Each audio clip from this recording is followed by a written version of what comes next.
బూతులు బూతులు నేర్చుకోవటం ఎలా, ప్రత్యర్థుల్ని ఎలాగ తిట్టాలి.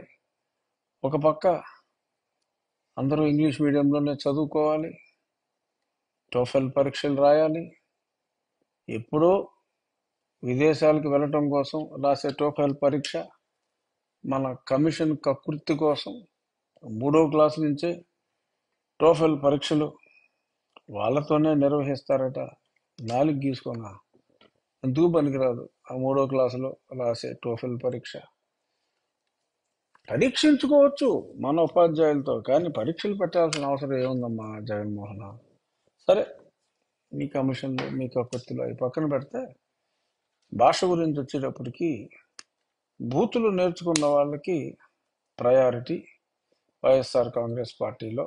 ఆ నేర్చుకున్న బూతుల్ని ప్రయోగించాలి నాయకుల మీద, ప్రత్యర్థుల మీద, చంద్రబాబు నాయుడు గారి మీద, పవన్ కళ్యాణ్ గారి మీద, లోకేష్ గారి మీద ఆ బూతులు ప్రయోగించాలి. అవసరమా? ఇంత అసహ్యంగా బిహేవ్ చేయటం అవసరమా? మీరు మాట్లాడుతున్నారు, అసహించుకుంటున్నారు ప్రజలు. అలాగే పాపం ఈ ఒత్తిడికి తట్టుకోలేక మాట్లాడిన వాళ్లకు మార్కులు రాలేదని చెప్పి తీసేస్తున్నారు. ఎందుకు వస్తే మార్కులు రాలేదంటే మళ్ళీ తీసేస్తున్నారు. ఇప్పుడు ఇంకా పద్ధతికి స్వస్తి చెప్పకుండా ఇంకా నిన్న మహేందర్ రెడ్డి గారిని కానీ, మరి కొద్ది రోజుల క్రితం వసంత కృష్ణప్రసాద్ గారిని కానీ, ఎంతో సౌమ్యుడైన, ఈనాడు ఎవరిని పన్నెత్తి మాట మాట్లాడిన మాగుంట శ్రీనివాసులు రెడ్డి గారు మృదు భాషి, మృదు స్వభావి. మరి ఆయన్ని కూడా మరి తిట్టాలి అని, సరే అక్కడికి ఎక్స్ట్రా క్యాష్ కూడా అడిగారని అంటున్నారు. క్యాష్ కాంపనెంట్ని మనం పక్కన పెట్టేస్తే మరి తిట్టాలని. అలాగే మరి అమరావతికి సమీప ప్రాంతంలో ఉన్న ఎంపీని కూడా నువ్వు కంపల్సరీగా తిడితేనే సీట్ అంటే ఆయన అక్కర్లేదు అని చెప్పారని. ఇలా ఎందరో. అసలు అన్నిటికీ నేను ఎప్పుడో గతంలో చెప్పా. అప్పుడు నన్ను చాలా మంది ఫోన్ చేసి అడిగారు, ఏంటండి అలాగా అంత డైరెక్ట్గా ఎవడన్నా అడుగుతాడా అని చెప్పి నన్ను అడిగారు. ఏంటంటే మరి ఇప్పుడు కాదు, 4.5 సంవత్సరాల క్రితమే మరి నన్ను పార్టీలో చేర్చుకునేటప్పుడే ఆయన అడిగారు, అన్నా నీకు వెంకటేశ్వర స్వామి అంటే బాగా ఇష్టం కదా, వెంకటేశ్వర స్వామి మీద కోర్స్ అది పార్టీ మారను అని అనటం కోసం. అప్పుడు అదే సమయంలో ఒక కండిషన్ ఏంటంటే, చంద్రబాబు అప్పుడు లోకేష్ గారిని పెద్ద సీరియస్గా తీసుకోలేదు. అప్పుడు పవన్ కళ్యాణ్ గారు కూడా ఈ పొత్తులో ఇట్లో లేరు కాబట్టి కళ్యాణ్ గారి పేరు చెప్పలేదు. కానీ చంద్రబాబు నాయుడు గారిని గట్టిగా తిట్టాలి అంటే, బూతు అన్న పదం ఆయన వాడగానే తిట్టాలన్నా చాలా గట్టిగా తిట్టాలా అని చెప్పి ఒక ఆర్డర్ లాగా ఆయన మాట్లాడతాడు. ఈ తిట్టించడం అనే కాన్సెప్ట్ అతన్ని నరాన ఎప్పటి నుంచో జీర్ణించుకుపోయి ఉంది. అది ఇప్పుడు అందరికీ బహిర్గతమైంది. నేను ఎప్పటి నుంచో చెప్తున్నా, ఎందరో తిడుతున్నారు ఈ పార్టీలో. తిట్టేది వాళ్ళైనప్పటికీ బలవంతంగా తిట్టించేవాడు జగన్మోహనుడు. దాని స్క్రిప్టు జీవిడి గురజాడ వారు, జీవిడి కృష్ణమోహన్ గారు. మరి ఆయన ఎంత విద్వాంసుడైనా, స్వచ్ఛమైన బ్రాహ్మణుడైనా, మరి వీరి టేస్ట్కి తగ్గట్టు మరి స్క్రిప్ట్ వేటూరు గారు ఎలాగా కృషి ఉంటే మనుషులు ఋషులు అవుతారు అని రాసిన వేటూరు గారే ఆరేసుకోబోయి పారేసుకున్నానని అదే సినిమాలో రాశారు. ఆ రకంగానే మరి కృష్ణమోహన్ కూడా మరి ఆయనకి చక్కటి స్పీచ్లతో పాటు ఇలాగ తిట్లు కూడా రాసిస్తూ ఉంటారు. అందులో క్రమంగానే నేను ఎప్పుడో చెప్పా, ఒకసారి పెద్దిరెడ్డి గారు కూడా నన్ను దూషించినప్పుడు జీవిడి మాటలు, అయినా నేను కూడా ఏం తగ్గలేదనుకోండి. నా వంతు మాట అంటే నేను క్వశ్చనే లేదు, మాటకు మాట అనేస్తాను. కానీ అన్నది వాళ్ళు కాదని కూడా నేను చెప్పా.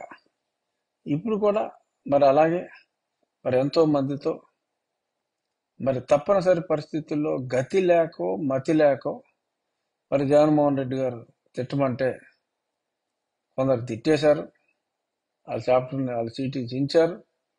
మరి ఇంకా చీటీ చించటం కోసం మరి తిట్టమని అడుగుతారా, లేదంటే ఒకవేళ నిజంగా తిడితే వాళ్ళకి సీట్లు ఇస్తారా అన్నది మరి నాకైతే స్పష్టంగా తెలియకపోయినప్పటికీ, ఈ రకంగా ఒక ముఖ్యమంత్రి స్థాయిలోని ఉన్నతమైన స్థాయిలో ఉన్న వ్యక్తి అసభ్యకరమైన పదజాలం మాట్లాడటాన్ని ప్రోత్సహించటం సభ్య సమాజమే కాదు, అసభ్య సమాజం కూడా సమర్థించదు అన్న నిజం మరి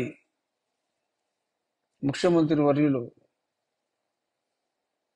ఏడుగూరి సందింటి జగన్మోహన్ రెడ్డి గారికి ఎప్పటికీ అవగతం అవుతుందన్నది మరి నాకైతే అవగతం కావటం లేదు.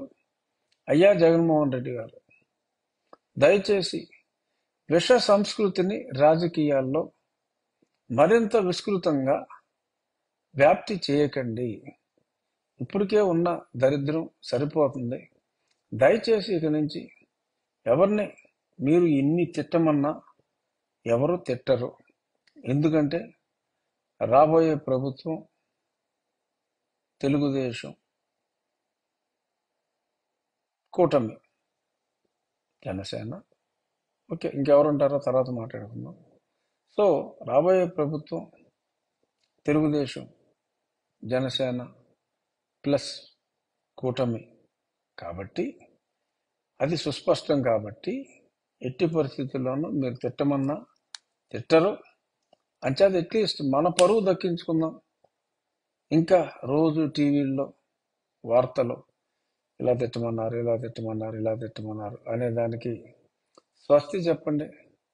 ఒక్క స్టేట్మెంట్ సజ్జల గారితో చిచ్చి ఇలా మేము తిట్టమని చెప్పట్లేదు అని ఒక స్టేట్మెంట్ ఇప్పించేసి ఈ దరిద్రానికి స్వస్తి చెప్పమని గతంలో నాకు చెప్పినట్టుగా, ఇప్పుడు ఎంతో మందికి చెప్పినట్టుగా నేను అప్పుడే చెప్పా. నేను ఎట్టి పరిస్థితుల్లోనూ చంద్రబాబు నాయుడు గారిని పల్లెత్తు మాట అనను అని అతను నాకు చెప్పిన రోజే నేను చెప్పా. కండువా వేయటం మానేస్తాడేమో అనుకున్నా. కండువా వేసి నాకు టికెట్ ఎగ్గొట్టాలని చెప్పి చూశాడు. అప్పుడు సరే, ప్రశాంత్ కిషోర్ ఒప్పుకోలా.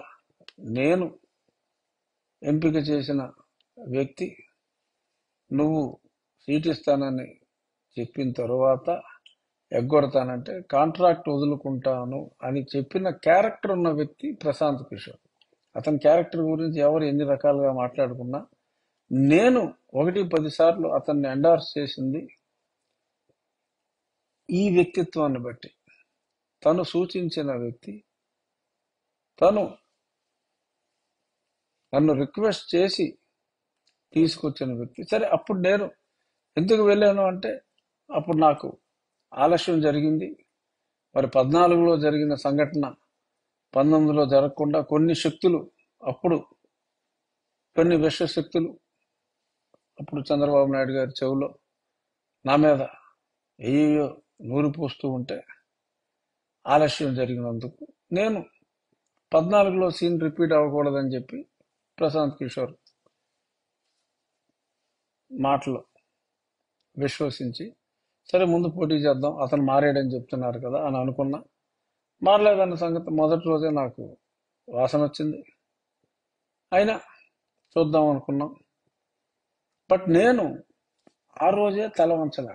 ఎందుకంటే చంద్రబాబు నాయుడు గారి మీద అచంచల గౌరవం నాకు అప్పుడు ఉంది, అంతకు ముందు ఉంది, ఎప్పుడూ ఉంటుంది. అందుకనే నేను నా ఎలక్షన్ క్యాంపెయిన్లో కూడా కనీసం చంద్రబాబు నాయుడు గారి పేరు కూడా, లోకేష్ గారి పేరు కూడా నా ఎలక్షన్ క్యాంపెయిన్లోనూ ఎత్తలేదు.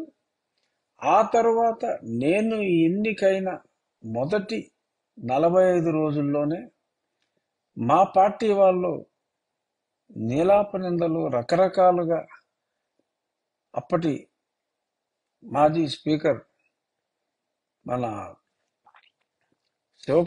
కోడెల శివప్రసాద్ గారి మీద వారి వాచాలత ప్రదర్శిస్తూ ఉంటే నా తీవ్ర నిరసనని నేను వ్యక్తం చేశా. నేను ఎన్నికైన 45 రోజుల్లోనే